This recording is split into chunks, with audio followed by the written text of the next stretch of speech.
दोस्ती बनी रहे, लेकिन अब सरेंडर के मूड में नहीं कांग्रेस पार्टी। दिल्ली के बहाने यूपी बिहार को कांग्रेस का सियासी संदेश। दिल्ली चुनाव से बढ़ी कांग्रेस की बार्गेनिंग पावर।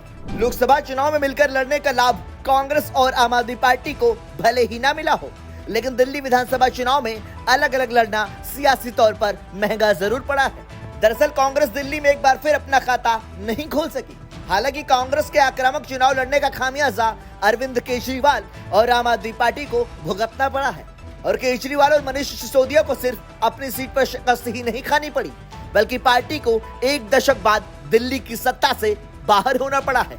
दरअसल दिल्ली विधानसभा चुनाव के बहाने कांग्रेस ने साफ कर दिया है कि इंडिया गठबंधन के सहयोगी दलों के साथ दोस्ती तो बनाकर रखेगी, लेकिन अब उनके सामने वो सरेंडर नहीं करेगी। दिल्ली विधानसभा चुनाव में आम आदमी पार्टी का खेल खराब कर कांग्रेस ने पश्चिम बंगाल से लेकर उत्तर प्रदेश और बिहार तक इंडिया गठबंधन के घटक दलों को सियासी संदेश दे दिया है कि राज्य में अगर सत्ता में आना है तो उसे सम्मानजनक तरीके से हिस्सेदारी देनी होगी, नहीं तो वो अकेले दम पर चुनावी ताल ठोकने से पीछे नहीं हटेगी। कांग्रेस ने बिगाड़ा केजरीवाल का गेम। साल 2024 के लोकसभा चुनाव में कांग्रेस और आम आदमी पार्टी एक साथ खड़ी थी। उस समय गठबंधन करना कांग्रेस की मजबूरी थी, क्योंकि बात लोकसभा चुनाव की और पार्टी की नजर प्रधानमंत्री के पद पर थी। कांग्रेस ने उस वक्त आम आदमी पार्टी के दबाव में आकर गठबंधन कर लिया था, लेकिन दिल्ली विधानसभा चुनाव में बड़ा दांव आम आदमी पार्टी का लगा था। इसके बाद भी केजरीवाल ने दिल्ली में कांग्रेस के साथ गठबंधन करने से साफ इनकार कर दिया। इसके बाद कांग्रेस ने दिल्ली में पूरे दमखम के साथ चुनाव लड़ने की रणनीति बनाई। कांग्रेस का दिल्ली में आक्रामक चुनाव लड़ने का नुकसान आम आदमी पार्टी को भुगतना पड़ा। आम आदमी पार्टी को दिल्ली में 14 सीटों पर जितने वोटों से हार मिली, उससे ज्यादा वोट कांग्रेस के उम्मीदवारों को मिले। इसमें अरविंद केजरीवाल से लेकर मनीष सिसोदिया और सौरभ भारद्वाज जैसे आम आदमी पार्टी के नेता शामिल हैं।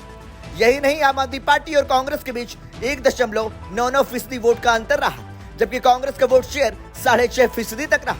पिछले चुनाव से कांग्रेस का वोट 2% ज्यादा बढ़ा है। ऐसे में अगर कांग्रेस और आम आदमी पार्टी मिलकर चुनाव लड़ते तो बीजेपी के लिए सत्ता वापसी करना मुश्किल हो जाता। दिल्ली के बहाने कांग्रेस ने दिया सियासी संदेश।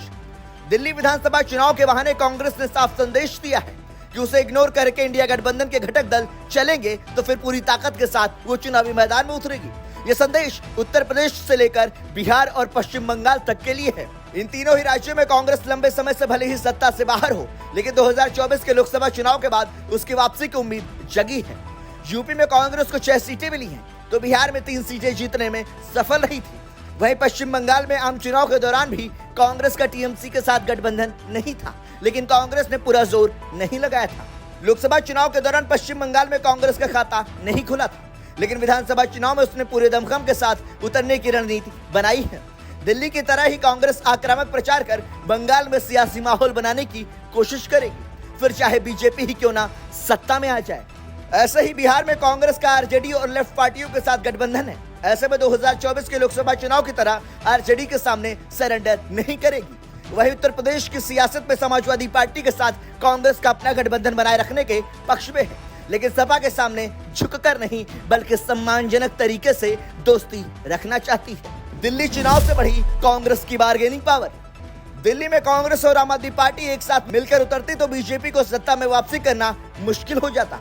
इसकी वजह यह है कि दिल्ली में आम आदमी पार्टी को 43.58% वोट मिले हैं, जबकि बीजेपी को 45.95% वोट मिले। वहीं कांग्रेस को 6.38% वोट मिले हैं। कांग्रेस और आम आदमी पार्टी के मिले वोट शेयर को अगर जोड़ देते हैं तो यह आंकड़ा 49.96% पहुंच जाता है, जो कि बीजेपी से करीब 4% ज्यादा है। इसके चलते सीटों पर भी असर पड़ता। इस तरह कांग्रेस से गठबंधन न करना आम आदमी पार्टी को महंगा पड़ा है। दरअसल दिल्ली में कांग्रेस के प्रदर्शन का इफेक्ट उत्तर प्रदेश सहित दूसरे राज्यों के चुनाव में होगा, जहां पर कांग्रेस पार्टी कमजोर है और क्षेत्रीय पार्टियों के सहारे चुनाव लड़ती है। ऐसे में कांग्रेस को समाजवादी पार्टी और बिहार की आरजेडी भी अब हल्के में नहीं लेना चाहेगी।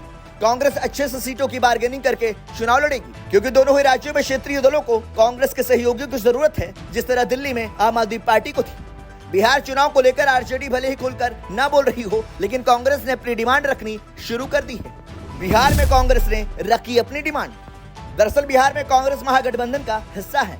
उसके अलावा वामपंथी पार्टियों और विकासशील इंसान पार्टी यानी वीआईपी भी अब महागठबंधन का हिस्सा है। पशुपति कुमार पारस की पार्टी आरएलजेपी का झुकाव भी महागठबंधन के प्रति बढ़ा है। दो नए साथियों को एडजस्ट करने और वाम दलों में बेहतर प्रदर्शन करने वाली माले को ज्यादा सीटें देने के लिए आरजेडी ने कांग्रेस की सीटों में कटौती की प्लानिंग की है और ये बात कांग्रेस को रास नहीं आ रही है। दरअसल कांग्रेस पिछली बार की तरह इस बार भी 70 सीटों की मांग कर रही है और 2 डिप्टी सीएम की शर्त भी रखी गई है। कांग्रेस की शर्तों पर आरजेडी कुछ नहीं बोल रही है, लेकिन दिल्ली चुनाव के बाद अब कांग्रेस खुलकर सीट शेयरिंग की डिमांड रखेगी। यूपी में कांग्रेस की अपनी प्लानिंग। साल 2024 के लोकसभा चुनाव में कांग्रेस यूपी में भले ही 17 सीटों पर लड़ने के लिए रजामंद हो गई हो, लेकिन विधानसभा चुनाव में 100 से ज्यादा सीटों पर लड़ने का प्लान बनाया गया है। कांग्रेस ने उन सीटों पर अपनी तैयारी शुरू भी कर दी है ताकि शेयरिंग के वक्त जब बातचीत हो तो सारे आंकड़ों के साथ मोल भाव कर सके। कांग्रेस ने सूबे की 403 सीटों को 3 हिस्सों में बांटकर चुनावी स्ट्रेटेजी बनाई है, जिसमें 160 सीट पर खास फोकस करने का प्लान बना रखा है। कांग्रेस सूबे के हर जिले में कम से कम 2 सीटों पर 2027 का विधानसभा चुनाव लड़ना चाहती है। इस संबंध में कांग्रेस आधे से ज्यादा जिलों में बैठक भी कर चुकी है। कांग्रेस का पूरा फोकस दलित, ओबीसी और मुस्लिम बहुल विधानसभा सीटों पर चुनाव लड़ने का है। आक्रामक रणनीति पर कांग्रेस पार्टी। दिल्ली से लेकर यूपी, बिहार और पश्चिम बंगाल तक कांग्रेस की सियासी जमीन पर ही उसके सहयोगी दल खड़े हैं। दिल्ली में कांग्रेस की सियासी जमीन पर ही आम आदमी पार्टी ने अपनी राजनीतिक इबारत खड़ी की थी। इसी तरह यूपी में समाजवादी पार्टी और बिहार में आरजेडी ने भी कांग्रेस के सियासी आधार पर अपनी जड़ें मजबूत की हैं। तो पश्चिम बंगाल में कांग्रेस के वोट बैंक पर ही टीएमसी खड़ी नजर आती है। कांग्रेस की रणनीति है कि अगर दोबारा से अपनी सियासी जमीन को पाना है तो सरेंडर के बजाय आक्रामक तरीके से चुनाव लड़ना पड़ेगा। दिल्ली में उसी रणनीति पर कांग्रेस को चुनाव लड़ने का लाभ मिला भी है, तो उसके हौसले और भी बुलंद हो गए हैं। ऐसे में देखना बेहद दिलचस्प होगा कि किस रणनीति पर कांग्रेस पार्टी आगे बढ़ती है। ब्यूरो रिपोर्ट, संदेश वाहक।